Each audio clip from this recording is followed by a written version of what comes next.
Hello my farmers, my name is Nalima Marvin and I'm an agronomist here at Garden Easy. Today I want to share with us the 6 biggest mistakes that are costing farmers big harvest losses. I believe if you work on this year, your harvest will increase exponentially. So let's go straight into this. Mistake number 1, starting on your own. That's the biggest mistake I've seen most farmers who are starting have done. This mistake has cost many farmers great losses starting on their own. I usually advise if someone is starting an agronomic production to find someone who is already advanced with the crop production, so that they follow with them through this entire process of production. This will save you many mistakes and time that will cost your production. So let's go on to another. Mistake number 2, not knowing the quality of your soil. The books say quality soil equals to quality food. When you have quality soils, you have quality food. So it's important to know the content that is in your soil. Number 1, the pH, the nutrients available, the texture, and so on. When you know these, you'll make great amendments in your soil that will help you not to make very many big mistakes in your production. Mistake number 3, not having a balanced fertilizer application. You see, fertilizers consist of both organic fertilizers and inorganic fertilizers. The organic fertilizers not only add nutrients into the soil, but also they improve the stability of the soil. So if you have a balanced ratio of organic fertilizer and inorganic fertilizer, I believe your soils will be more stable. So organic fertilizer, I usually advise farmers to apply 75% of organic fertilizer and the 25% is for inorganic fertilizers. This is to help us have stable soils in the end. Number 4, not applying our fertilizers rightly. These are the questions you should ask yourself before you apply any fertilizer. Number 1, the right source. Before I apply a fertilizer, I must ask myself a question.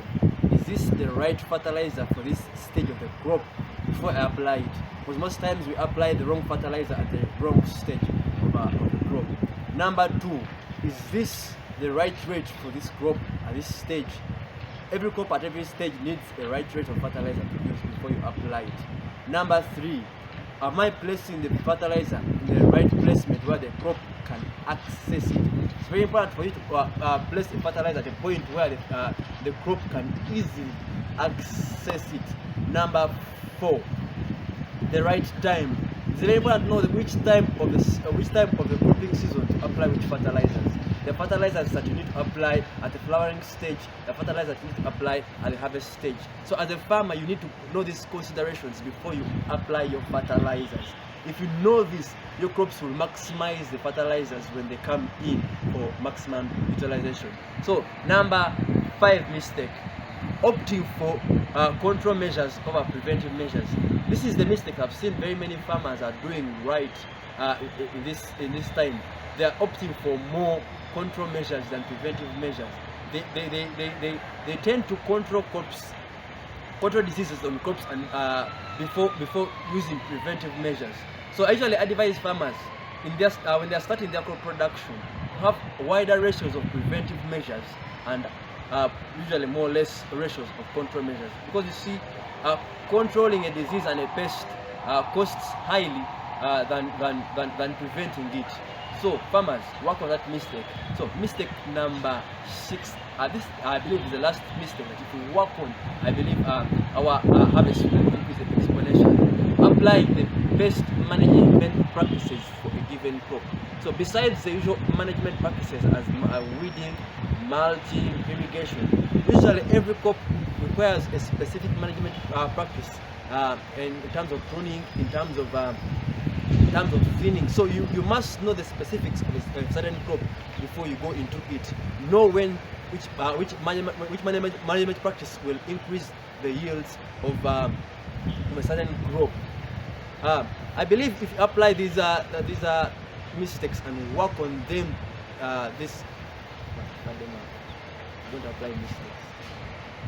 Is that number 4? No, I will call it dance over. Number 6, we shall cut out number 6. So number 6, applying the best management practices for the different crops. Most farmers do. It's okay. Turn it number 6. Number 6, not using the best management practices for a given crop. You see, besides the usual management practices such as weeding, mulching, thinning and irrigation and so on, different crops have specific management practices that increase their yield. For example, in indeterminate tomatoes, the stage that you need to prune so that you increase the harvest. If you don't know this technique, it will cost you a lot. So know the management practices that are specific to a given crop before you start growing. Because if you work on that management practice at the required stage, it will increase your harvest exponentially. So for my farmers, this year I want us to work on these things and improve them. I believe this year we must have exponential results in our harvests. So if you have any questions you'd like to ask me, please share them in our chat. Also, if you like this information, subscribe to this channel and click the like button, and we shall continue to share more as time continues to proceed on. Thank you. See you next time.